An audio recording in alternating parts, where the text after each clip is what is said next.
What's up, everybody? Joe White here. And today I'm going to talk about two things. This might be a little bit of a long video. Britt Baker. We need to talk about Britt Baker. Why do we need to talk about Britt Baker? Well, Britt Baker is apparently, if depending on who those you ask, um, she is done with AEW. And this was first put out there by Wade Keller of PW Torch. Um, let me start by saying this. I don't know if she's 100% done. I don't know 100% sure if she is 100% done. Personally, do I think that she's done? Yes, and there's a lot of things that are contributing to the fact that there's things that are making her want to leave. Um, if I had to take a guess, I don't know for sure, but I'm putting myself in Britt Baker's shoes, and there's a lot of factors here that are making me want to leave. Now, here's what I don't get. There's a lot of people going, she's not liked in the locker room. Well, what changed? She's been there since the very beginning. She has been there since the very beginning. She was the AEW's first signing as far as female roster goes. It was her and Kylie Ray. Remember that big press conference that they had out in Las Vegas in the freezing cold where, hey, we're in Vegas, but we got to wear fur coats? Remember that shit? It's where Kenny Omega first came into the company. Um, so I'm wondering what changed. Well, there's a couple things that changed. There's a couple things that happened that changed. One is that she's no longer with um, Adam Cole. Her and Adam Cole are not in a relationship anymore. And that kind of changes things in a workplace when like this, when you're working with your ex. And yes, I know it's male and female locker rooms, but for all intents and purposes, you're having to be in the same locker room with your ex, and your ex is getting a bigger push than you are. So that right there probably contributes to some of it. I know personally, I don't. I if I ever had to work with my ex-wife, I'd go bonkers. It was hard enough working with her, and because we worked in the same place for years, it was hard enough working with her when we were together, when we were married. And now that it's just different. It's just different. It's difficult. The other thing that is contributing to this, and this is where she stopped getting booked, was the deal with MJF. Now, what is the deal with MJF, you ask? If you remember MJF when he first came back with the company, he came back and had that whole run with the title and all this. Well, when he first came back with the company, he was dating an artist, some redheaded artist, very good looking woman. And apparently that didn't last long. So then he started a relationship with Alicia Atout. I don't know how you say her name. She's Canadian. This woman used to interview rock bands for YouTube, and now I guess now that the rock band thing failed her, she started pro wrestling. And that led into her a getting into a relationship with MJF. I never think it's good when you start dating the marks. But anyway, sorry. It's not a good idea to date one of the pro wrestling media. It's just not. Um I know if I was a wrestler, the last thing I'd do is find a media personality who covers, quote unquote covers, when all you're really doing is sitting in front of a camera asking the same old boring questions that Denise Salcedo does and marking out over the fact that you're sitting next to them. Anyway, um so they he ended up being in a relationship with Alicia Atout, whatever you want to say. AEW then hires Alicia, which I don't think she's done anything with the company on screen. I don't watch really, so I can't tell you. But anyway, um, This leads to somebody.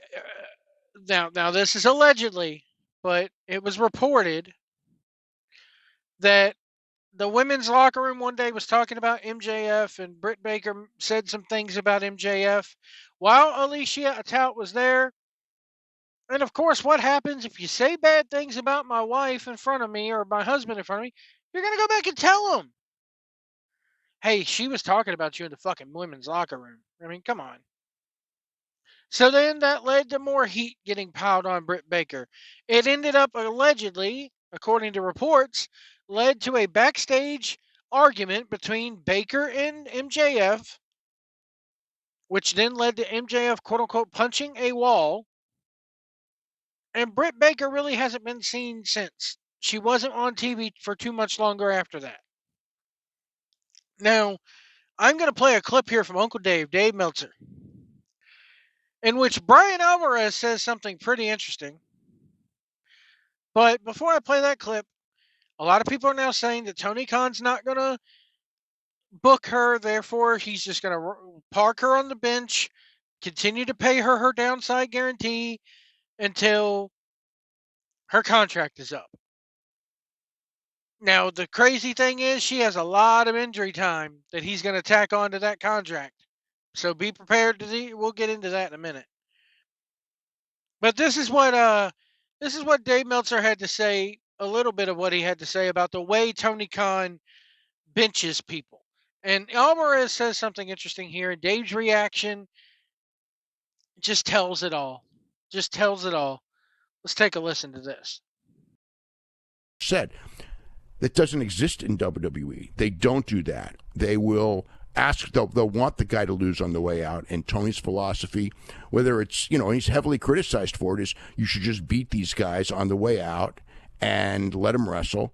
But, sometimes the people aren't as cooperative. In WWE, they're more cooperative as a general rule on the way out. Again, and I wonder how much, again, like for the guys that are leaving, is it they themselves, or is there a hint from WWE saying, see if you don't have to lose or something like that? And I don't know the situation. But dude, at the end of the day, it doesn't matter what WWE says. Tony's the boss. It's like you're being paid. If he says you got to lose, you got to lose. Well, what are we doing here? Well, believe me. If he says, Ricky, you're going to be on Collision on Saturday and you're going to lose. Malachi, you're going to be on Dynamite Wednesday and you're going to lose. There's no argument. Yeah, there is, though. There shouldn't be. That's ridiculous. I completely It's ridiculous.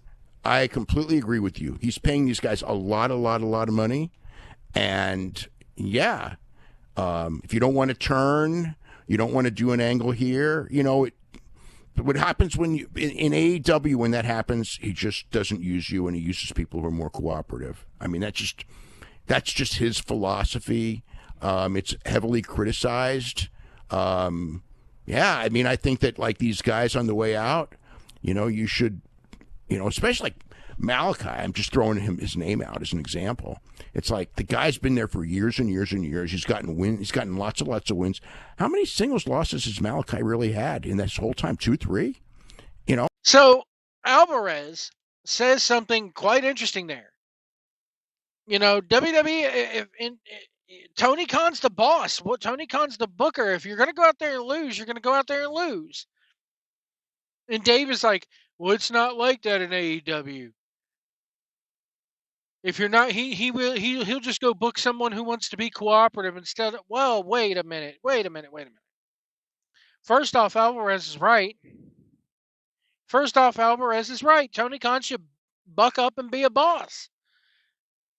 So Dave is pretty much admitting here that Tony Khan doesn't want to be the bad guy yet again. Tony Khan, yet again, does not want to be a boss.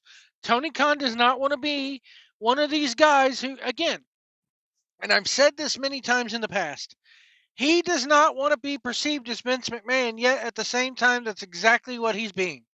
A Vince McMahon type promoter. And what do I mean by that? Well, again, Tony Khan wants to be the cool kid at the lunch table that everybody wants to eat with and crowd around with and joke with and laugh with. But he does not want to be perceived as the bad guy at all.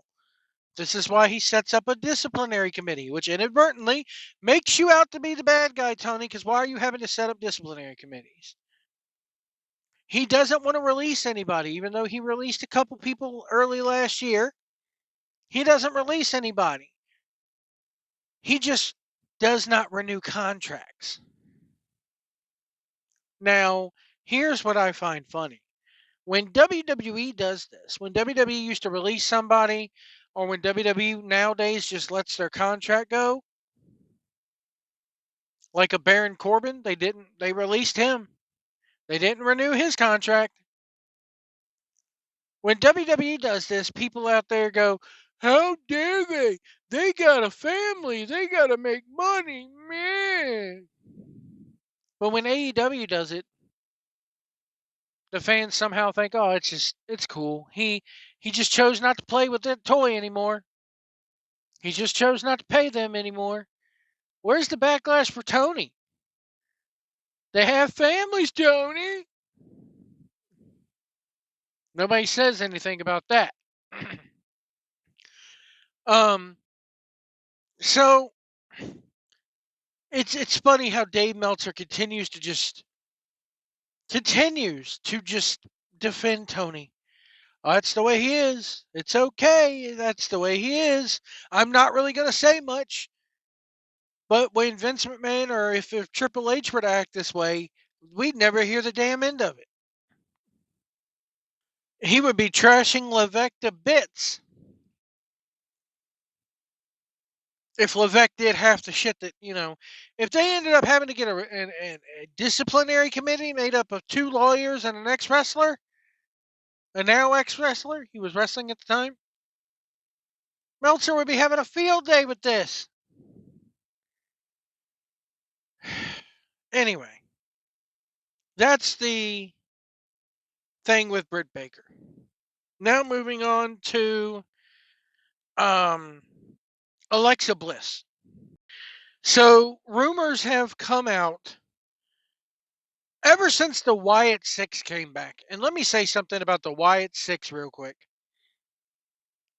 I covered them. If you go back and look on this channel, I covered all the little bibs and bobs leading up to their debut. And I haven't covered them much since their debut. Why?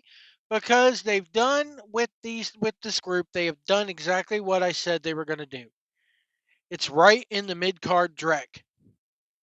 And I said from the very beginning, if you think they're going to give Bo Dallas the World Heavyweight title, then you're stupid. But ever since the Wyatt Six debuted, everybody's been clamoring for Alexa Bliss. Oh, she could get back together with Nikki Cross. It just fits. It's a good fit, yada yada. Can't wait to see her. I can't wait to get Alexa Bliss, scary Alexa Bliss back. And all signs were leading to that direction. Until today. When PW Insider put out, and this is from Mike Johnson, exclusive, plans for return of top WWE star canceled. Plans for one expected WWE return are currently off the table. PW Insider Elite.com has confirmed that WWE Creative has been told to put all plans for Alexa Bliss on hold indefinitely. We are told that initial plans were for Bliss to return at the Raw in San Jose several weeks ago, and that told a storyline involving several weeks ago, and that a storyline involving the Wyatt Six had been pitched as part of that return. Instead, right before that event, Creative was told to drop all plans for Bliss. The Wyatts were shifted to the SmackDown brand with an announcement at the San Jose Raw. They have yet to make an appearance on the blue brand. We are told that future creative for them going forward would now be independent of anything related to Alexa Bliss. PW Insider Elite is told that creative plans were not an issue and that Bliss was ready to return, but that the company put a halt to those plans. One source believed it may be a contract issue, but we have not been able to confirm any additional details beyond that claim as of this writing.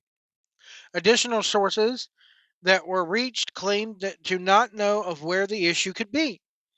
Bliss is still under an older deal from before she took time off in 2023, so the belief is that she would have time remaining on that existing deal, especially if WWE extended it during her hiatus. Again, WWE does the injury extension too.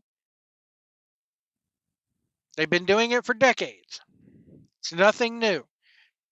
Now, if you know that that talent wants to go somewhere else, should you be extending it? No. And if you're WWE, do you let her go anyway and say, okay, go to AEW? It's not going to help them anyway. It's not. Anyway, continuing on. We can confirm as of today, Bliss is not featured in any creative pitches for the Women's Royal Rumble match. So it is not a case of the company holding her off for a big return on February 1st. She is not factored into any current plans. Blair last wrestled for the company at the Royal Rumble, losing to Bianca Belair. Since then, she celebrated the birth of her first daughter and has gone through several health issues. Bliss noted on social media she recently returned to her pre-pregnancy weight. WWE sources had previously told PW Insider that Bliss was expected back by the start of WrestleMania season, which kicks off at the Royal Rumble. So one has to wonder what is going on with Little Miss Bliss. One has to wonder, is her health taking a turn for the worse, which I sure hope not. I will say this. Something pretty drastic has to happen for all this to be scrapped. Either she's decided she doesn't want to go to SmackDown, either she's all of a sudden decided, or they have already decided that they don't want her part of the Wyatts anymore, when that's the logical fit for her in the company right now. Maybe they want her to go to Raw and be separate from them. Who knows? Who knows?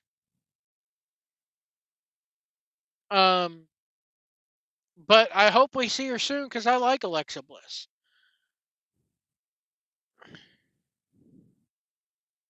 Let me see here. I'm just reading a couple more things here. Nothing really big. Just real bad weather issues in the southern U.S. I tell you right now, they said that Tony Khan has announced that Samoa Joe versus Nick Wayne tonight has been postponed due to travel conditions getting into Knoxville, Tennessee, as there were flight cancellations. This weather has been crazy, man. I tell you what, the month of January has royally sucked for me money-wise from a business standpoint. I was stuck in Kentucky for about 3 days due to ice. Joe, don't drive on ice. Sorry. It's not. This stuff isn't worth my life, folks. So best wishes to everybody involved. In dealing with these snowstorms, I saw where people were sledding on Bourbon Street in New Orleans, and I got friends of mine who live in Panama City, Florida, and they had about 2 inches of snow. It's crazy. It's crazy. So that's it for now. More as we get it on Alexa Bliss. This is definitely a stunning situation. But that's going to do it for me today. Remember, guys, if you do see a big rig on the road, give us lots of room. Do not tailgate us. Let us over if we need to get over. Go the speed limit. If you can't see our mirrors, we can't see you. And we'll see you down the road.